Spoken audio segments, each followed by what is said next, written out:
Para sa mga mahihilig sa fried rice katulad namin, sulit talaga ang TFF or Tarsier Fried Food. We saw their branch at O Square Mall in Green Hills and we couldn't resist dropping by to satisfy our iron plate rice cravings. It's also cool to watch your fried rice being cooked in front of you. The iron plate gives that signature toasty, slightly crispy texture. The smoky and charred aroma smells so good. Alam mo yun, habang niluluto, gustong-gusto mo nang kumain. Look at all the food that we got.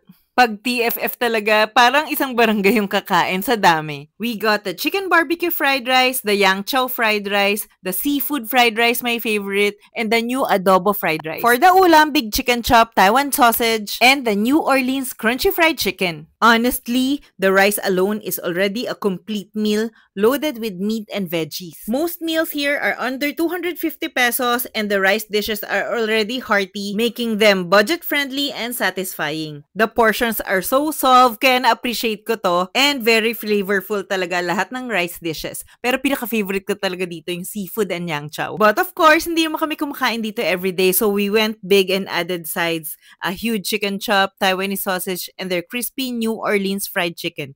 A must-try combo. Syempre, iba pa rin yung may ulam, diba? Their foods are family-friendly and super filling. Gustong-gusto to ng mga kids ko. TFF is our solid go-to spot for comforting, flavorful, and affordable rice meals.